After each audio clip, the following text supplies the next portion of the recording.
hoje é sexta-feira, dia de mais um Você Saúde. Eu aproveito para te convidar a seguir a nossa página no Instagram, @TV Câmara Caraguatatuba, @Câmara Caraguatatuba. Também se inscreva no nosso canal no YouTube, TV Câmara Caraguatatuba. Não esqueça de ativar o sininho para saber tudo que nós estamos produzindo por aqui.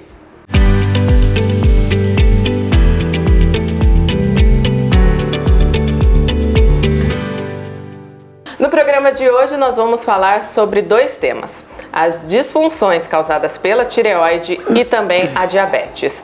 A tireoide nada mais é do que uma glândula que nós temos em formato de borboleta que produz hormônios que interferem diretamente no nosso corpo e no nosso metabolismo. Já a diabetes é uma doença crônica no qual o paciente tem uma resistência ou então uma deficiência de insulina. Por isso que nós vamos conversar hoje com a endocrinologista, a doutora Rosana Ferreira. Doutora, seja muito bem-vinda, obrigada por atender a nossa equipe aqui. Que bom, obrigada, gente. Estamos aqui à disposição. A gente começa o programa de hoje, doutora, então falando um pouquinho da tireoide. Explica melhor pra gente o que ela é e que tipo de alterações que ela pode causar no nosso corpo. Ok. Como foi falado agora no início, né, a tireoide é uma glândula, ela está localizada na região do pescoço, um pouco à frente da traqueia, e ela é responsável pelo nosso metabolismo e o nosso catabolismo. O que é isso, né? Muitas vezes as pessoas chegam, você chega e pergunta: você tem alguma doença? Eu tenho tireoide. Não, tireoide é o nome da glândula que todos nós temos. Uns têm a tireoide que funciona demais e outros têm a tireoide que funciona de menos. E dependendo do mecanismo que ela esteja funcionando de mais ou a menos, ela tem uma doença. É o nome da doença que é desencadeado pela alteração da diabetes. Que tipos de disfunções, né, que a tireoide ela pode causar? Ok. As disfunções mais comuns da tireoide, nós temos o hipotireoidismo e o hipertireoidismo. O que é o hipotireoidismo? O hipotireoidismo é uma patologia onde a tireoide ela não está funcionando de uma forma integral. No hipotireoidismo nós temos cansaço, unhas quebradiças, alteração de pele, né, obesidade, que é muito comum. A pessoa acha assim: não, eu estou engordando por causa da minha tireoide. Não é bem assim. Você está engordando por quê? Porque a tua tireoide ela está hipofuncionante. Com isso, o que ocorre? Alteração em todo o teu metabolismo endócrino. Inclusive, tem relação até com a diabetes. Nesse caso, por quê? Porque todos os órgãos, eles vão funcionar menos. Por isso que você tem alteração, tem queda de cabelo, alteração na unha, cansaço. Já o hipertireoidismo é quando a tireoide está produzindo hormônio além do que aquilo que tinha que produzir. Então, por isso que ela é chamada hiper. No hipertireoidismo você tem aumento da pressão arterial, taquicardia, irritabilidade constante, alterações psiquiátricas que muitas vezes são confundidas como doenças mentais, né? Tem pessoas que quando tem uma forma mais acentuada do hipertireoidismo, tem uma doença chamada exoftalmia. Não sei se vocês já repararam, aquele olho que fica grande, fica bem saltado. Isso tudo é causado pelo hipertireoidismo. Doutora, tanto o hipotireoidismo como o hipertireoidismo, eles podem estar relacionados também à genética? Tem algum fator de influência? Sim. O que acontece, né? Nós temos também muitas crianças que nascem com problema de tireoide, de hipotireoidismo, é chamado de hipotireoidismo congênito. Às vezes na gravidez, né? A mãe não cuidou, não viu, às vezes alguém na família. Inclusive tem crianças que já nascem com hipotireoidismo, não sei se vocês já ouviram falar. É uma doença chamada cretinismo, né? Que é as crianças que nascem com alteração da tireoide e desenvolve essa síndrome chamada cretinismo, que é causada pelo hipotireoidismo. Viu que legal? Nossa, isso é diferente, isso é novo. Pesquisem cretinismo que vocês vão entender melhor. E ele só é possível detectar após o nascimento da criança? Existem... É por isso que é feito o exame do pezinho, que aí você detecta. E doutora, com relação aos tratamentos, né, tanto para o hipo quanto quanto para o hiper, existem tratamentos? Eu tenho uma colega que ela passou por um processo de reversão, isso também é comum? Reversão de quê? Do de hiper? Essa pergunta é interessante, porque o que acontece, né? Quando você tem o hipotiroidismo, você tem que fazer o cálculo da medicação. Muita gente chega e diz, não, vou tomar, por exemplo, uma levotiroxina, vou passar 75 miligramas. A pessoa começa a tomar esse remédio e esquece do médico, né? Começou a tomar, começou a se sentir melhor, se sentiu mais ativa, tá, vou tomar. A médica falou que é pro resto da vida. É pro resto da vida, sim. Mas eu tenho por hábito, nos primeiros 3 meses, vamos fazer um exame para ver se baixou, se você tem que continuar com essa mesma quantidade, se vai ter que diminuir essa quantidade, porque se você estiver mantendo essa quantidade e ela chegar a estar estabilizada, ela vai levar ao hipertireoidismo. Isso aí a gente chama de uma iatrogenia medicamentosa, né? Ela tomou remédio, tá? Não quer dizer que ela ficou curada, entendeu? Tá? Mas ela tomou remédio em excesso. Você tem que manter hoje, quando a gente fala em medicina integrativa, em medicina de estilo de vida, a nossa tireoide, o normal, dependendo do laboratório, ela está até 4, né? Tem uns que dão até 5, tá? A paciente chegou para mim, ela está com TSH de 4, está no limite superior, mas o ideal é que esteja 2. Então, o que eu faço? Aí, nesse caso, vamos tentar mudar a alimentação, vamos tirar glúten, tirar açúcar, colocar atividade física, para tentar ver se a gente consegue reduzir. Muitas vezes dá certo, mas muitas vezes você tem que entrar com uma dose pequena de levotiroxina, para tentar deixar chegar em 2, né? E daí você vai tateando a paciente, orientando, mudando o estilo de vida dela muitas vezes, para que ela melhore tudo. A senhora falou da questão da cura, né? As disfunções relacionadas à tireoide, elas têm cura? Então, é o que eu estou te dizendo. Se você tem o hipotiroidismo, tá? Existe ainda, por exemplo, o hipotiroidismo subclínico, que é aquele hipotiroidismo que você tem a doença, mas você também não tem o teu exame, ele está normal, a gente precisa fazer um outro tipo de exame, que é o anti-TPO. O anti-TPO é um exame para me dizer se você tem um antígeno ali que pode agredir a tireoide e pode levar à doença, né? Então você pode não ter o hipotireoidismo propriamente dito, mas se você tem os anticorpos lá, a gente tem que ficar atento. As disfunções da tireoide, elas têm, por exemplo, são mais comuns nas mulheres ou nos homens, ou acometem os dois? Tá. A incidência hoje de hipotiroidismo e hipertiroidismo é muito mais comum em mulher, né? Mesmo porque o hormônio tem toda alteração, principalmente a gente observa quando a mulher começa a entrar no climatério, né? Então ela tem alteração. Inclusive em geriatria a gente fala muito que assim como existe a menopausa, a mulher também ela pode entrar na tireopausa. Todas as tuas glândulas produtoras de hormônios, elas diminuem a produção de hormônio com a idade, com o passar do tempo. E existe uma discussão entre especialidades. Poxa, mas é um processo normal de envelhecimento. Tá, legal, um processo normal de envelhecimento, mas eu estou tendo sintoma? Então, pera lá, vamos corrigir, porque tem alguma coisa errada. Entendeu? Doutora, existem muitas pessoas também que são diagnosticadas com nódulos na tireoide, né? O que isso pode significar para essas pessoas, né? Que cuidados que elas devem ter? Em primeiro lugar, como é que você diagnostica um nódulo de tireoide? Eu costumo brincar muito que às vezes você vai no médico e o médico não examina realmente o paciente. A gente está vendo isso muito comum em determinados locais, determinados colegas. O médico tem que palpar a tireoide do paciente, porque com a palpação da tireoide, você consegue sentir se tem nódulo ou não. Então, na palpação, você sentiu que tem nódulo. O que você vai fazer? Vamos pedir uma ultrassom dessa tireoide. Pedir a ultrassom. Pode ser nódulo, pode ser cistos. O que nós vamos fazer? No exame de ultrassom me vem a caracterização desse tipo de nódulo, tá? Até nódulo 3, tá? A gente fica tranquilo e faz controle. Quando for nódulo 4, TIRADS 4, o que a gente faz? A gente já fica assim mais preocupados, entendeu? Já pede uma biópsia para ver se é um câncer ou se não é. Se não for câncer, controle a cada 6 meses. Se for câncer, encaminha para o cirurgião de cabeça e pescoço para tentar resolver a situação.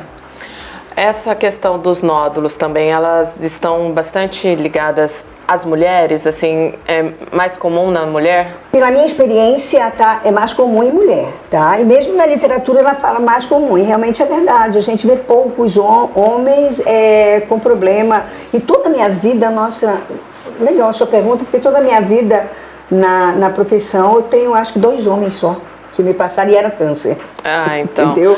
E é comum também ter mais de um nódulo, doutora? Porque assim, quando vai fazer o exame ali, tem vários nódulos. Sim, a tireoide ela é uma, como você falou no início, né? Como se fosse uma borboleta, né? Então, às vezes ela tem no lado, aqui no meio chama-se istmo, no meio da borboleta. Então, existe mais do lado direito ou do lado esquerdo. Às vezes ela tem 3 de um lado, 2 do outro.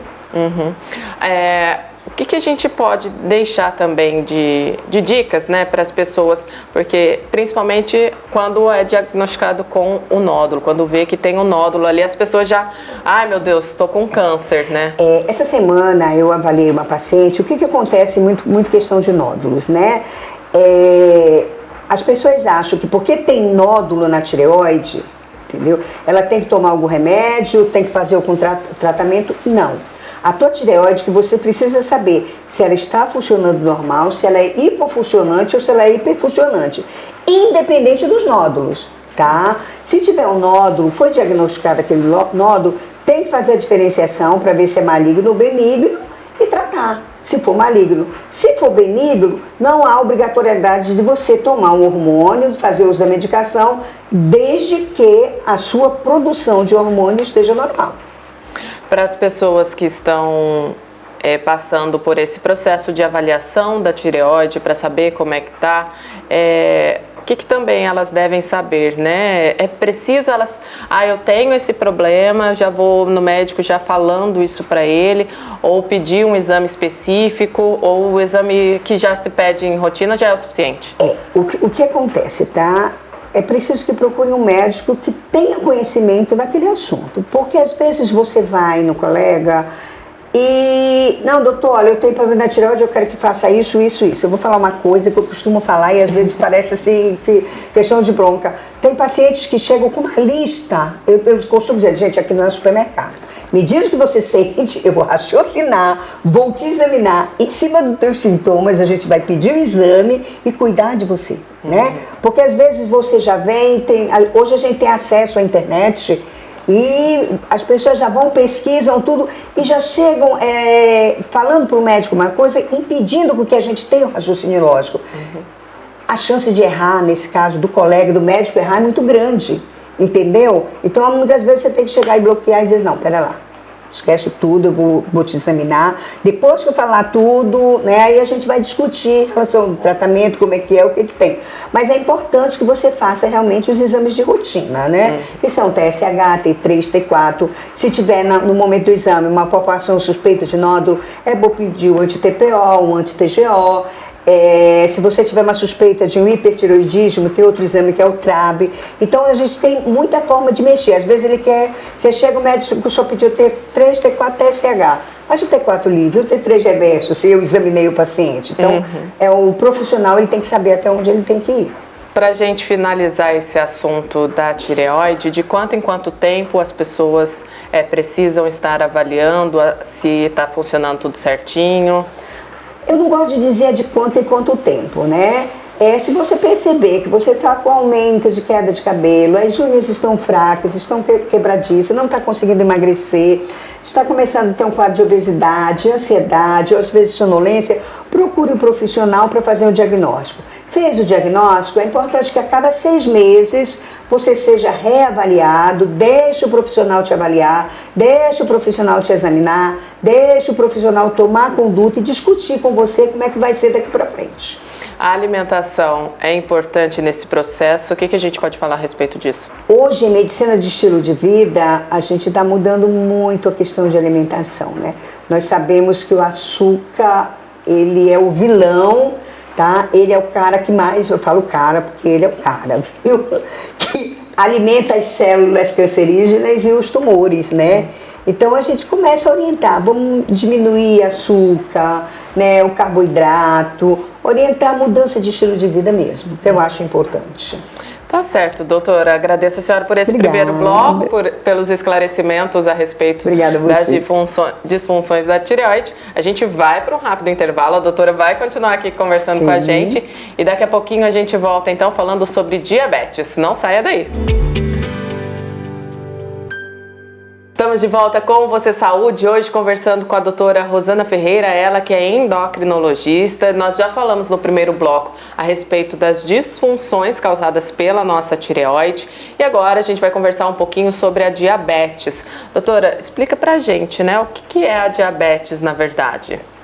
Diabetes é uma doença crônica, né, que está relacionada à produção de insulina. Nós temos um órgão que fica no abdômen chamado pâncreas, né? O pâncreas é responsável pela produção de insulina. A diabetes, ela pode ser diabetes tipo 1 ou diabetes tipo 2. Pode ser hereditária, pode não ser hereditária, pode estar relacionada também ao estilo de vida. É isso que eu ia perguntar agora para a senhora com relação aos tipos de diabetes. Qual que é a diferença entre o tipo 1 e o tipo 2? Diabetes tipo 1 é aquela que vem através dos teus ancestrais, né? Tem alguém que tem, o pai era diabético, a mãe era diabética, o avô era diabético, ela tem relação com a hereditariedade. A tipo 2, ela é muito mais relacionada ao estilo de vida. Pessoa que não faz atividade física, obesidade, mau hábito alimentar, né? Não é só o açúcar, é tudo. A senhora falou isso, não é só o açúcar, o que engloba mais que a gente pode levar em conta, assim? É o hábito de vida, né? Que é o que eu falei, né?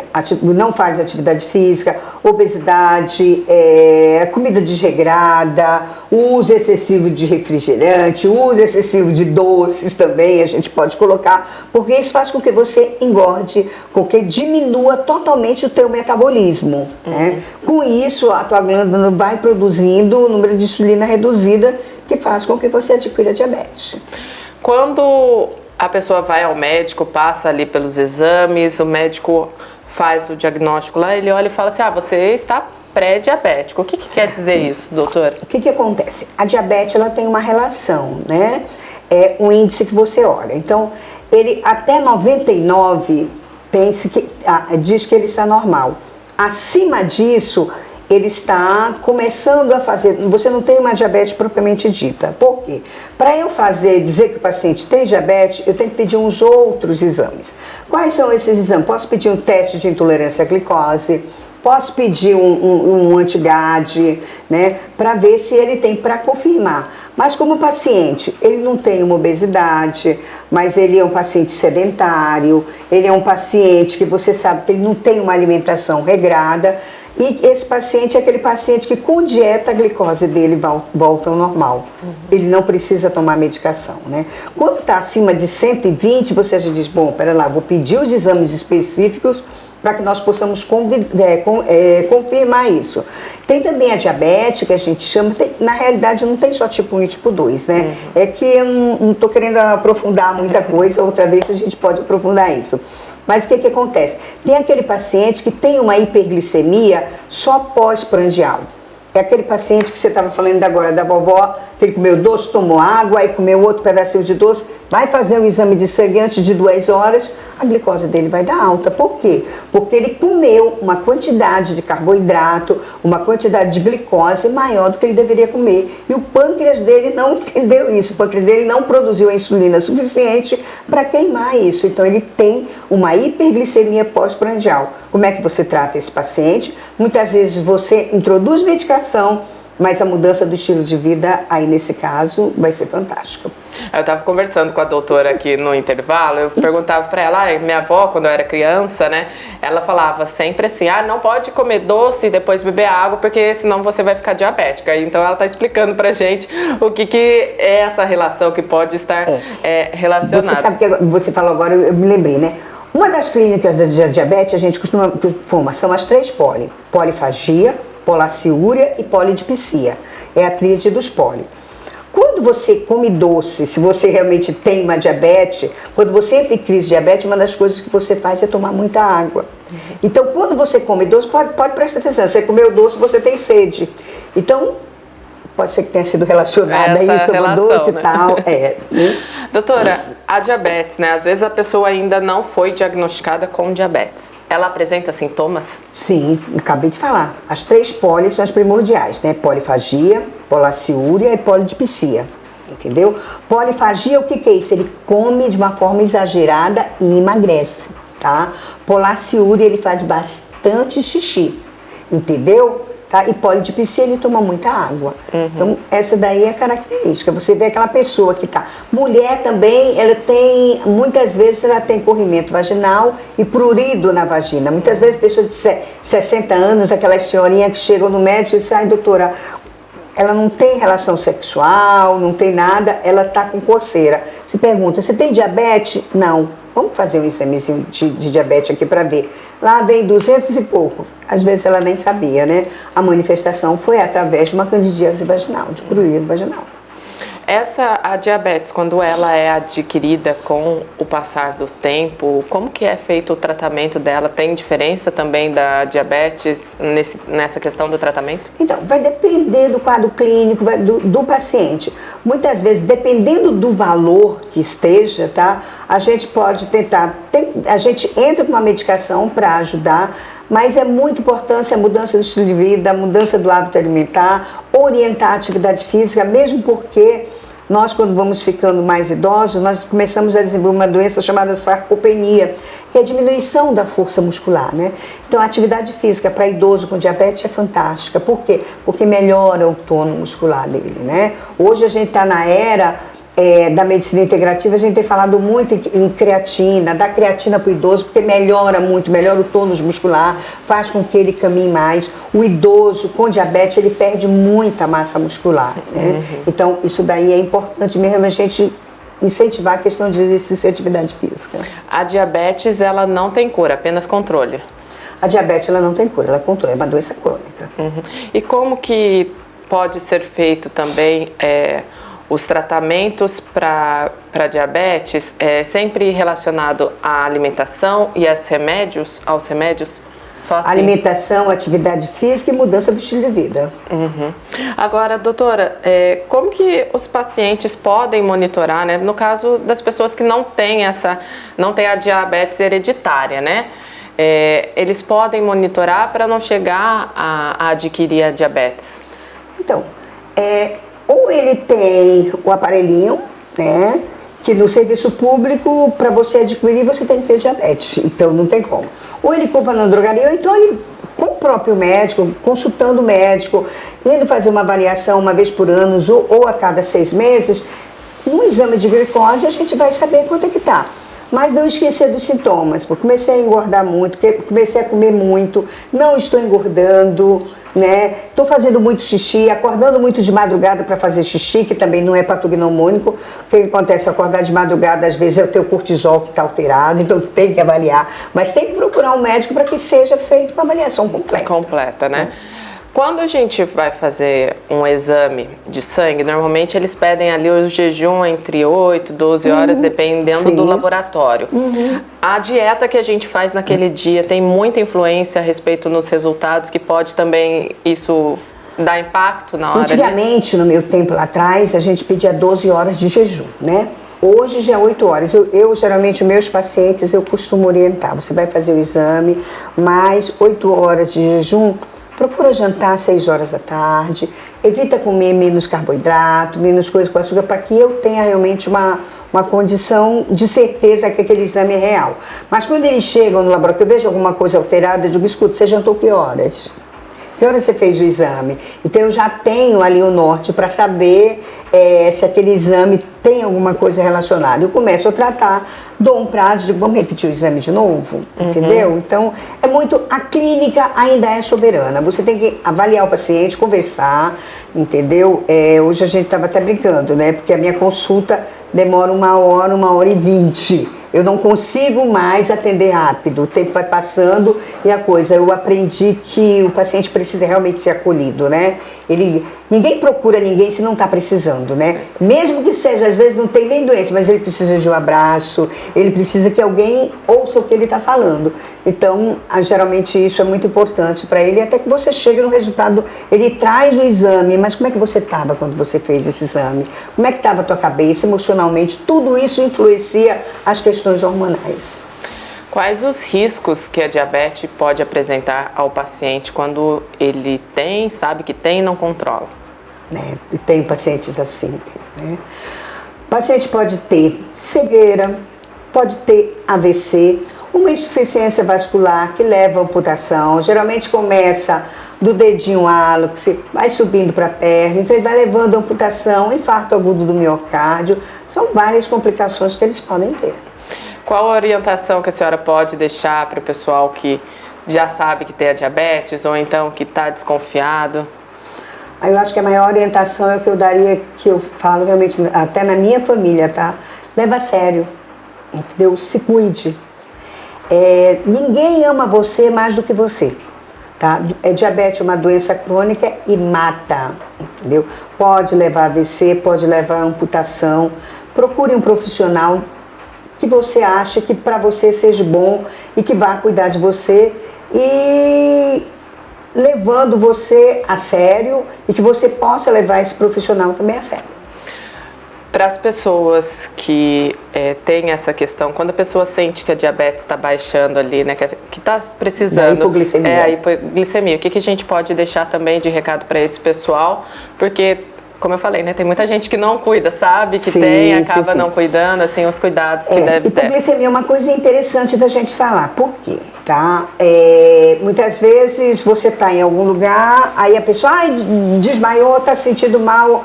Às vezes a pessoa não faz um testezinho, né? Vai, coloca açúcar ou então bota sal debaixo da língua. Se você tiver um aparelhinho para saber se é uma hipoglicemia, mede e vê. Se tiver abaixo de 60, você naquele primeiro momento você pode sim colocar açúcar. Só o que vai acontecer, gente? O teu pâncreas vai entender que vai precisar produzir mais insulina porque o açúcar está alto. Então ele vai queimar rápido. Então você melhora de momento, mas depois você cai de novo.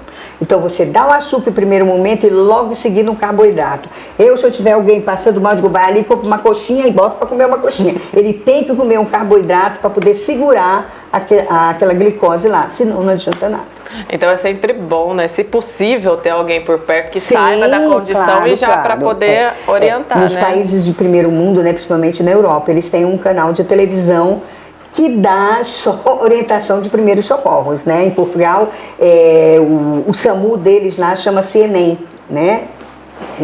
INEM, né? Instituto Nacional de Emergências Médicas. O INEM tem um programa de TV todos os dias no horário do almoço, que é o horário que todo mundo está lá, dando orientação de emergência para as pessoas. Você está na rua, lá eles têm um cardioversor em determinados locais, então eles dão todo e orienta você a fazer as manobras que precisarem fazer. Aqui vai chegar logo, com certeza. Doutora, para a gente finalizar, eu queria que a senhora deixasse então uma mensagem para essas pessoas que a gente falou um pouquinho da tireoide, da diabetes, o que a gente pode deixar para eles, né, para que façam, cuidem um pouco mais da saúde, tenham esse acompanhamento, quem puder, é claro, às vezes a pessoa também, eu não tenho condições, mas vai no serviço público, né, mesmo assim. Eu vou falar uma coisa para vocês, eu não sou daqui de Caraguá, eu trabalho aqui em Caraguá, tá? Mas eu fiquei realmente muito contente, eu estive conversando com a minha secretária e digo assim, nossa, a saúde aqui não está ruim, gente, tá? A saúde pública aqui, eu tenho pacientes aqui que a gente pede exame, eles vão, eles fazem, eu oriento a procurar o posto de saúde, eles vão, são atendidos, e eu até agora, como profissional, não atendo a rede pública, tá? O consultório a gente só atende particular, mas o que eles precisam da rede pública, eles trazem para mim, entendeu? E não vejo nada demais, as coisas eles estão sendo muito bem atendidos, muito bem cuidados.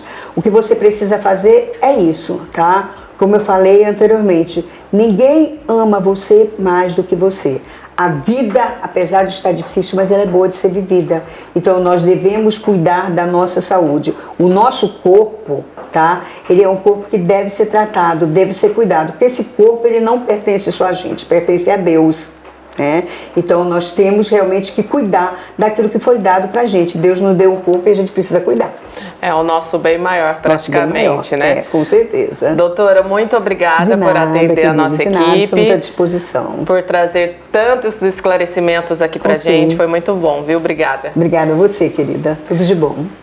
Eu agradeço também a você que esteve conosco até aqui, o Você Saúde vai ficando por aqui, mas nós estamos de volta na próxima sexta-feira. Não se esqueça, segue a gente no Instagram, @TV Câmara Caraguatatuba, @Câmara Caraguatatuba. Se inscreva também no nosso canal no YouTube, TV Câmara Caraguatatuba. Ative o sininho para você saber tudo que nós temos produzido por aqui. Um grande abraço para vocês, a gente se encontra na próxima sexta-feira.